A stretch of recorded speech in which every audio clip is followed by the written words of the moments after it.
Whatever you're desiring is yours. You can have it. Truly, you can have it. Hello, welcome to my channel, to my younger self. My name is Yana, and I'm here to help you create the life that you love to wake up to. Today, I want to talk about this one really specific thing that is important when you're manifesting, because it can really help you manifest quicker, more efficiently, more effectively, and you can receive much easier.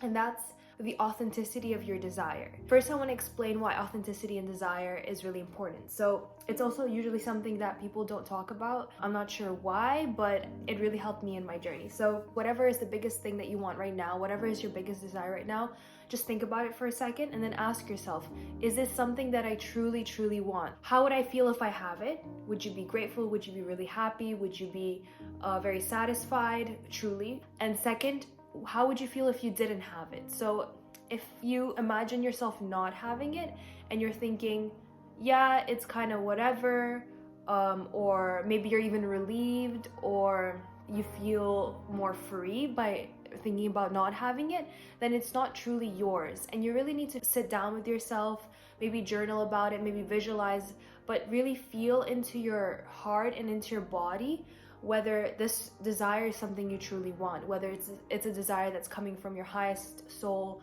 perspective, from your heart. It's not really relevant what kind of desire it is, like if you truly want money, for example, that's fine, that can be an authentic desire. Or if you truly want a really nice car, that can be an authentic desire. But you have to question whether that desire is truly your desire or what you've seen in social media or what you're being taught, because it's super easy for us to get mixed up between what we really want and what people expect of us or people make us think that we want.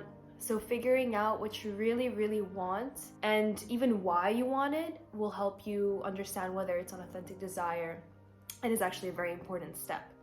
We can still manifest things that are not authentic desires to us, like things that we think we want and don't realize are not actually what our soul wants. We can still manifest them.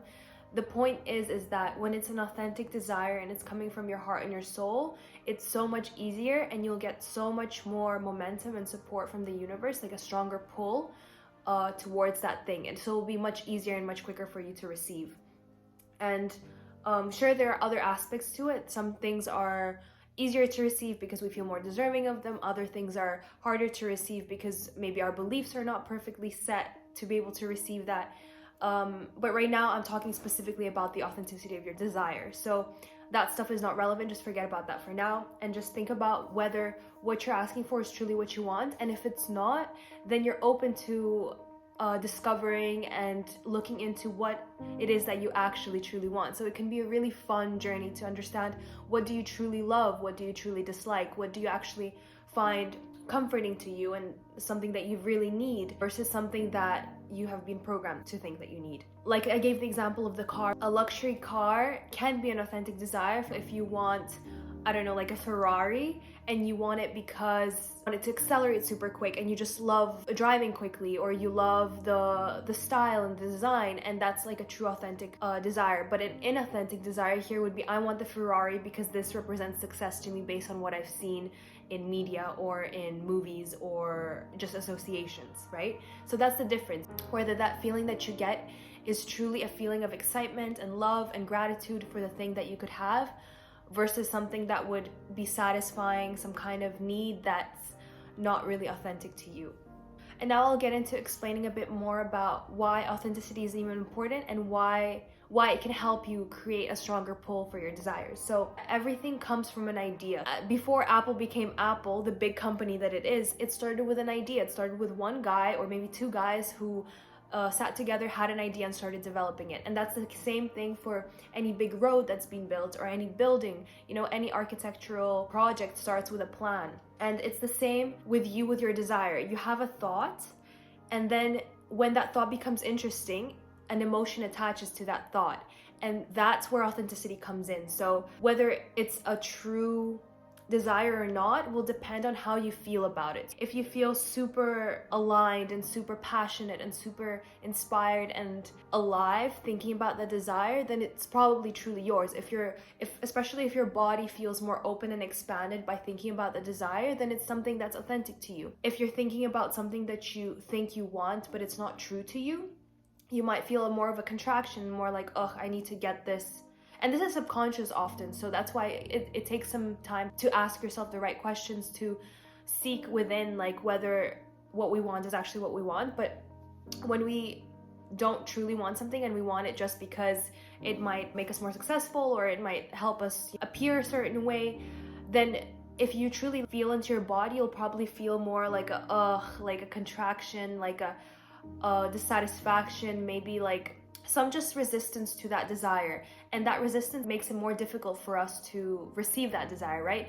When a desire is authentic to us and we really feel passionate and excited about receiving that, then that creates a much stronger magnetic pull to you to be able to receive that desire. When we start to desire something, when we get the inspiration or the thought for something that we truly want, it means that the universe has already created a plan for you to receive it. So everything that you need is within you, and the universe is fully supportive of you to be able to reach that. And all you really need to do is do the internal work. For example, feel more worthy about it, feel like you can have it, feel like it's possible for you in order to take that action step towards that desire. So just the fact that we desire something means that we have the ability and resources within us to be able to have it. Just like the universe will never give you a challenge that you cannot handle, the universe will also never give you a desire that you cannot have. So any desire that you have, once you figure out whether it's authentic, but even if it's inauthentic, honestly, is just something that you can trust that you can have. And then it's just up to you to do all the other internal work that comes with that. And I'll have a bunch of other videos about how to increase your worth and why self-worth is very important when receiving our desires. And also, I already have a video up about surrender, because that's a very important part of being able to receive. You have to be open and trusting, and you can check that. So there are many other, of course, components to being able to receive a desire and being able to call in that desire. But the step one, really, when we're thinking about what we want, is to figure out whether it's authentic to us and whether it's something we truly want. Because in the end, it's like that saying, be careful what you ask for. If we start to ask for things that we don't truly desire, we run into the issue or the problem of maybe being unsatisfied by them, or feeling like we need to seek more but never feeling like we really have what we want. A good example is millionaires who have everything they need in terms of wealth and finances, but they don't feel happy inside. And it could be because they keep striving and striving for the tangible and material things that they think they want, because that's what we as a society think success is. But then they don't stop to think, what is it that they really want? Maybe instead of wanting that super fancy holiday somewhere in a tropical island, they want to go in the mountains and just take a hike, you know? And that's why authenticity becomes very important about our desires. And it's not to say that you can't authentically want a super fancy holiday in a tropical island. Like, I personally love that. That's fine, but it's really getting true and realistic and super honest with yourself about what it is that you actually really want, and starting to sift through where you've been programmed into things that you think you want, or where society has told you what you think you want. Just being really clear about what you actually want. So thank you for watching. I hope this really helps you to understand the process of manifesting better and why authenticity and being true to yourself is actually super important. Make sure to subscribe if you resonate with this content. Leave any questions you have in the comment section below. And of course, give me a like if you found this interesting. And I'm wishing you a great day.